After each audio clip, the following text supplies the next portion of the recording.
right, moderator? I knew I could count that. That's right.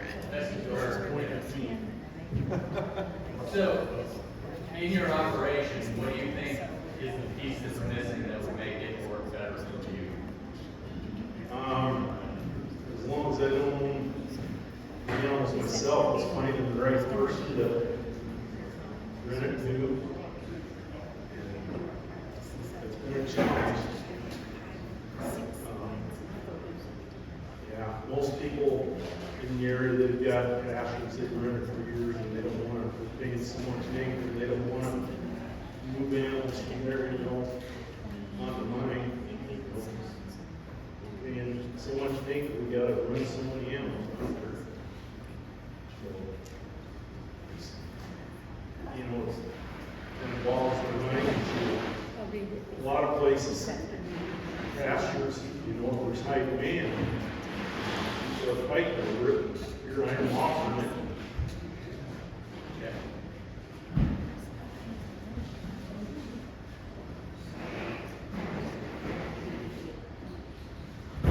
If you could add a piece to your operation, or what do you think your piece is missing that you're looking for in your operation?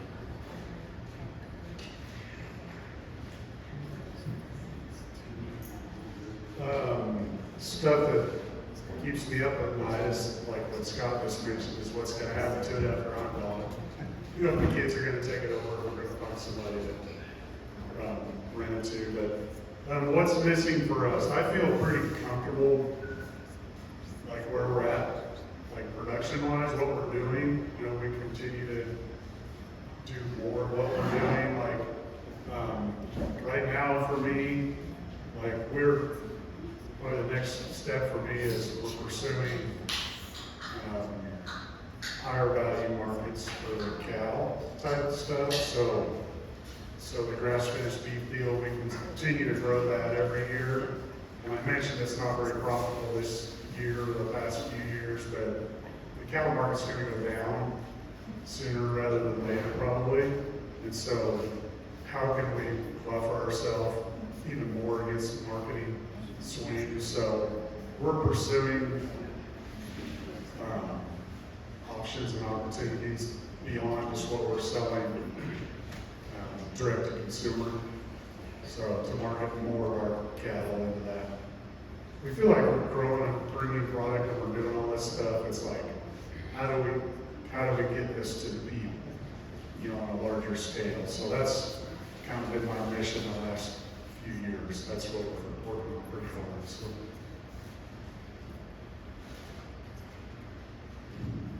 I would also add the succession planning is, for me, when we have kids, Rita has kids in their 20s, so, it'd be awesome if we could work them in down the road, but I'm not getting any younger.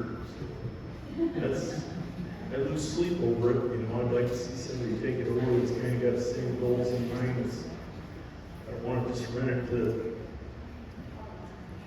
BTO and get the biggest or the highest cash rent I can get and not worry about how they're taking care of it.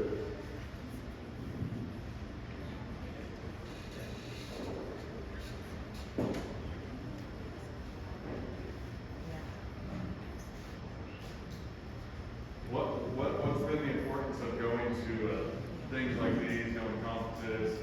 What's been the importance of that for you guys on your journey?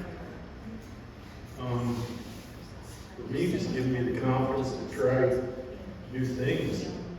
Learning from hearing their story and their struggles, and what I've learned, in one of these events is people are just willing to share. It's not like a competition, and they're willing to share and tell you what worked or what didn't work, and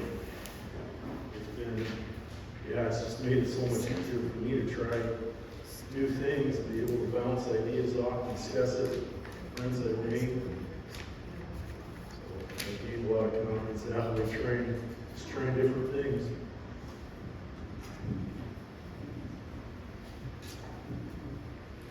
Gosh, yeah, that's been so important for our education. Like I said, none of this was talked about at K-State. I don't know if they talked about it now or not, but I doubt it. Just, yeah, learning what people are doing, getting new ideas, meeting people, making networking connections. Like, if I wouldn't have started doing this stuff, I would have never had Ray Ward on my farm several times, or Jay Fuhrer, or Andy, or Jim Garish, and Steve Campbell, like, and then plus, yeah, I just encourage you when you go to these things to be willing to get out of your comfort zone. Like, I have made connections. Like, I sat down by, this is being recorded. So, I can cut it out. no, it's fine. So I went to a green cover deal in Iola, Kansas, and I knew nobody in there. And I sat down at this table next to this couple, and they're from almost Columbus, Ohio. And we get to talking, and then a year later, we're shipping them 8 finished beef. Like, we load them up in a trailer and haul them live 8 finished beef to Columbus, Ohio. Jeez. So, and we mostly did that just to kind of, you know, we're just trying to make connections. So, did that make us much money? Probably not today. But, so I would encourage you, like, to go sit by somebody you don't know and talk. And just, I mean, that's, God puts you in funny places at funny times. And that has been, the people has been the greatest part of this journey for me by far. Like, having so many friends through this, that's helped me get to where I am today. It's been very blessed.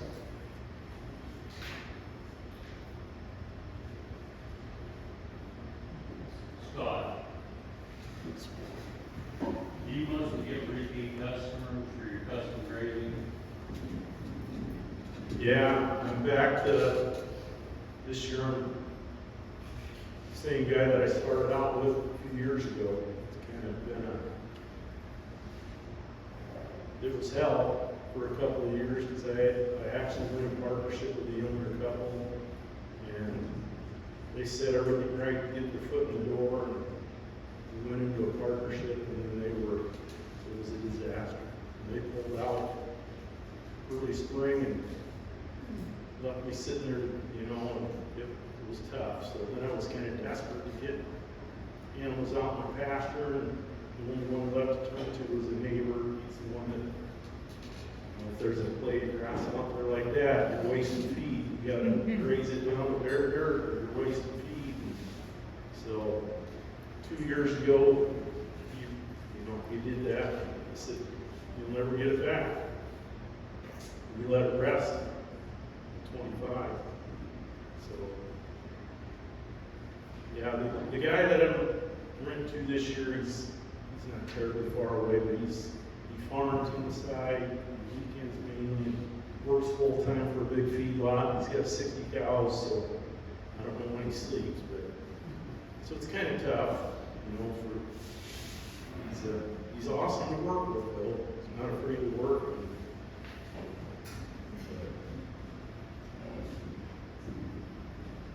Or either one of you, when you're receiving perennials, are you utilizing any cost share programs? I'm not. I don't know. I'm stubborn and independent, and I want to put the mixes together myself. And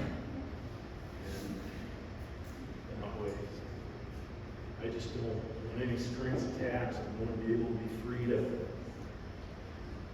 do whatever I want to do. We have used some, and we've done most of it ourselves, and for a lot of what he said.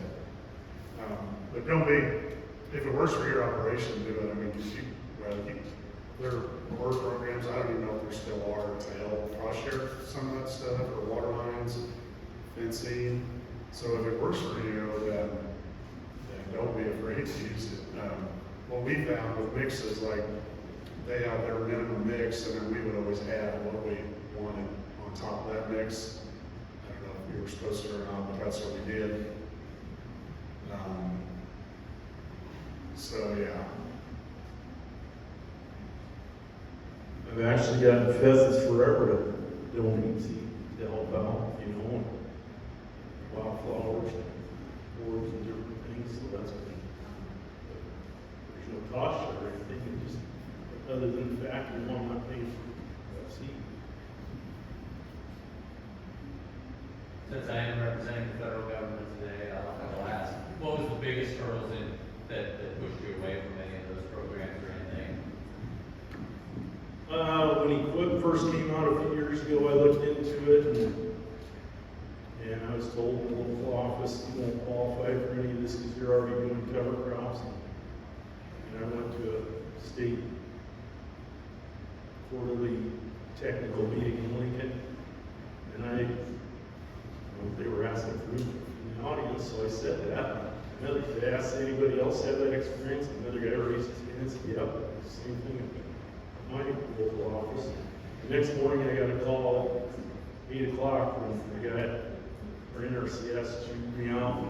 What are you doing down in Lincoln complaining about? And it was just tough working with those guys, so they just, not to throw people under the bus, but they were lazy. And the good thing is they're retired now. There's some young blood in there and they're easier to work with, but it just made me really gun shy.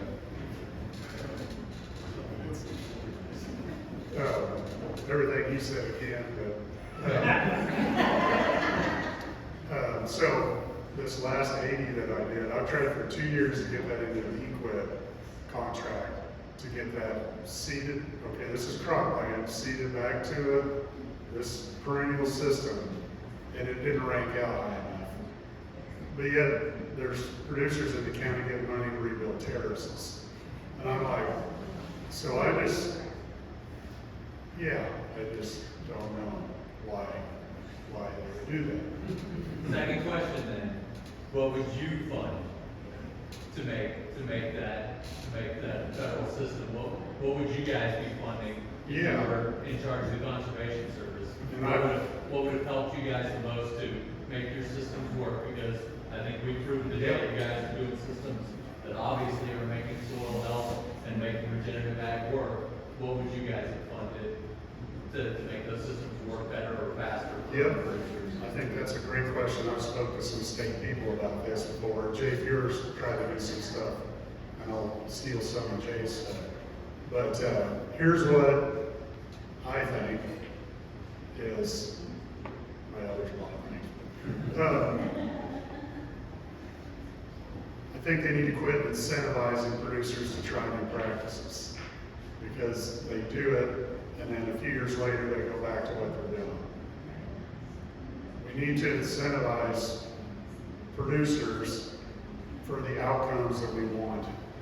And it doesn't matter if we've already, like Scott said, we've already been doing these practices, but we can't get it anymore. So, Scott, a lot of us have just said, well, we're gonna do something else, So yeah, quit incentivizing my specific practices that they make up in Washington, D.C., and let's look at outcomes. Like, is the soil covered? Are we implementing diversity or cover crops? Are we managing grazing? Are we, these type of things that anybody could get paid on. And it doesn't matter what practices you're doing. You might be a tillage guy, but you're still fulfilling all this stuff. But these are the outcomes that, in my opinion, taxpayers would get their biggest bang for the buck on. And it would incentivize all producers then to change to a system long-term that's going to give us these outcomes. My opinion. I think, I agree with Kevin. Not so much incentivizing things, but putting some teeth back in the regulations. Because if the guy's out of compliance and they're still they should be kicked out of the farm program and not be eligible. Get them in the pocketbook and maybe they'll start doing the right thing. Instead they're getting rewarded with equipment and whatnot. I had a guy buy seed drive in one fall. He wanted me to fudge the invoice and make it look like he bought more seed. I said, I'm not going to put out there the pounds they want me to. As long as it's a little green growing, I said, I'm going to, come back and get me in trouble, but I won't do it anyway. But like Kevin said, they do it for 3 years or whatever, and they go right back to Yeah, yeah.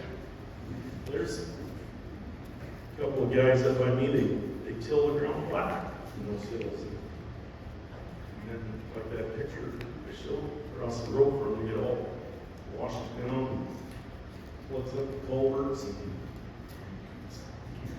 to me, they shouldn't be allowed being eligible for any payments. Yeah. Thanks for being honest, guys. I appreciate it. Okay, Kevin, so I know you talked about, for the most part, you guys are doing daily moves, especially on your go back perennials and then on your covers. How much time per day does it take you? Now, granted, I understand your system is, you're uniquely set up for it as far as location, sent around, put a lot of effort, put in a water line, fence line. Exactly how much time do you guys spend a day, moving your cattle? So, and like you said, we've invested heavily to where we can do this easily, okay? So, I don't know, it was Sunday morning I went out before church and moved the cattle. It wasn't just a simple move, it was kind of through a water block and moved mineral feeders. And from the time I left the farm to the time I was back at the farm was 45 minutes. So, some days it can be a little faster, some days there's problems and it might be a little longer. But, yeah, so that I would say on average we can do it easily. Somebody could do it in 45 minutes, so. So you're still having quality of life? Yeah, people say that they don't want to move cattle every day because they don't have time, but we still manage to move cattle every day. And some days if we don't want to move cattle, we just set up a paper break so we don't have to move cattle, okay? So, yeah, I mean, we move cattle every day and we still get everything else done. I mean, I think we're pretty efficient in everything, and I think it's mostly just people. I mean, it seems like a lot until you go and see somebody's operation that actually has it set up to do it, okay? It is a bit overwhelming. So our biggest polywire moves are typically either 660 feet or 880 feet, but that we're rolling up, okay, because we have permanent high tensile fences where we can just fence across this, so it's easily you can roll this wire up, pull the post on your way back, the cattle move, and then you go set your next wire up. So that's how our system is built. It's not like we're stringing out a half-mile polywire every day and moving it. So that's how we ramp it up. Now with the grazing collars, we're hoping to change some of that management. I still want to spend that time with the cattle on the land every day. It's just going to look different.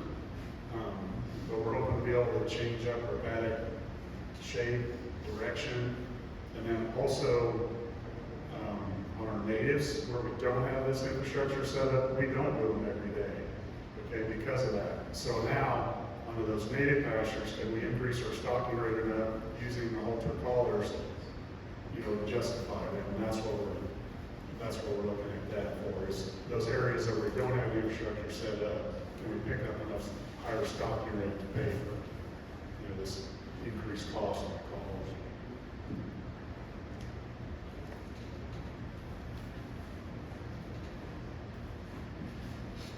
To go off of that, how long have you guys been moving cattle like that? And when you started, how long did it take to train them to move like that?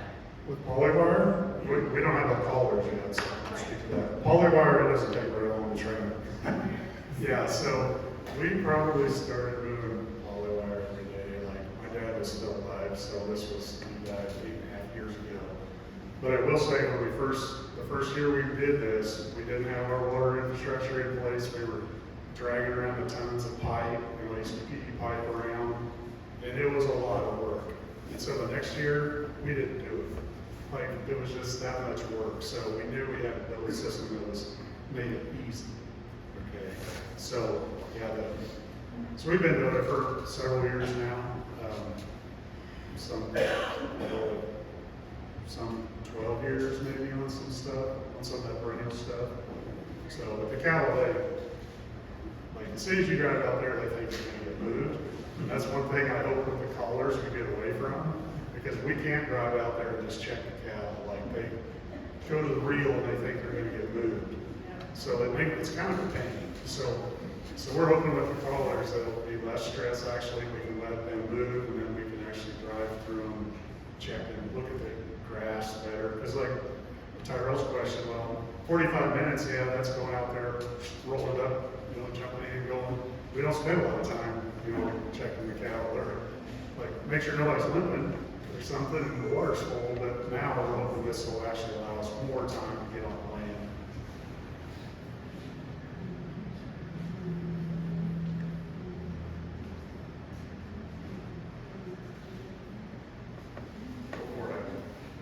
Somebody else ask a question, On your, kind of really talked about the cover aspect of it, making sure that even during this drought, you would have great incentive to go through and take as much as you could, you're still leaving that cover out there. You mentioned the rest part. I know I talked to Mark Warding. I told him he should go to a 15-month, off of his grass and every 15 months come back to a spot and do it. Is that something, now that you've seen how that really long rest period affects your area out there, is that something you would consider, or is that something you have to think that has merit? I think in our environment, yes, it has merit. So my original thought was we're going to graze every acre every year. After seeing what we saw this year, and after talking to some other friends of mine, I think it's important to rest, a paddock or 50 acres or whatever it is, part of your ranch for over that. Maybe that isn't the case here, I don't know, but for us, I think it is. And so I got a good friend of mine in Faith, South Dakota, his name's Mark Carmichael. And I mentioned this on the bus tour, but he does a 14-month rotation. So, yeah, it's kind of interesting that if you do a 14-month rotation, then every 7 years, the land rests for a full calendar year. And then, like he said, that's what it says in the Bible to do. So that's why he started doing this, and then started seeing these effects of that added rest and the diversity and the resilience of the drought. So I think it's important to think about that. Yep. Sorry we did that much living and sit there, though. It is, but like in our case, where we rested for that long, we were taking almost double our grazing days off. Not quite, but almost double where we were where we didn't rest. So, is it that much of a trade-off then? I, 2 years ago, when the guy overgrazed my pasture so severely, I let it rest in 25. And between the pasture and the creek, it's an expired CRP. Buffer strip expired last fall. And I was pheasant hunting, I think it was January probably. I thought I had a picture of a presentation, but I got a picture looking down the fence line of the pasture after it rested for a year. And that CRP that was rested for 10 years, and it was matted down, and there wasn't a pheasant in it. The pheasants were all in the pasture. Too much rest. Yeah. Yeah, you can From go a the other wildlife side. standpoint, you thought it was awesome. It needs that disturbance. Yeah, you don't want to go too much. So that's gonna be part of our grazing plan in the future, is we're gonna graze it lightly, because I still don't have the pheasants.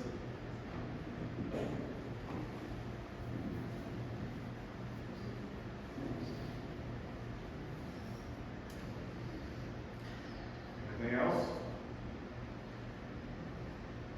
You don't know what happened? I got a question. My beer's empty, we're okay. I was gonna ask Kevin, you use the Gallagher ring top post or we?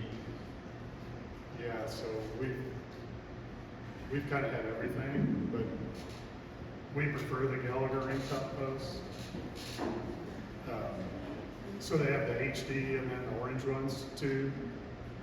So we use the orange ones like for everyday moves. Then we'll use the white HD ones, they call them, the Gallagher ring tops, when we're doing like our corridor fences, like our long half-mile runs. they're a little taller, so we'll do a longer post spacing between them. Those orange posts, if you leave them in the ground very long, they have a tendency to want to turn, and then your wire falls out, or those white ones won't do that. So it depends on kind of what we're doing. So when you roll your wire up, will your handle pull through the rings, and you get the... No, we always go by and pull the posts first, and then just lay the wire on the ground. And then with those half-mile reels, we'll roll up with an electric drill, but the quarter-mile ones, we just roll up, so. In the morning when we move, we'll roll the wire up, like we'll roll the wire up, let the cows across, and then when we come back, we'll pull the posts. The longer runs, we pull the posts first.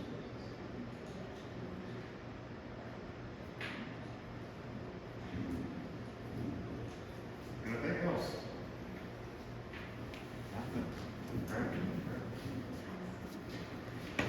Well, if you guys don't have any other questions, then I'll dismiss these guys, and you guys can chat that in private, so to speak. Again, big shout out, big thank you for Scott and Kevin for coming up and taking time out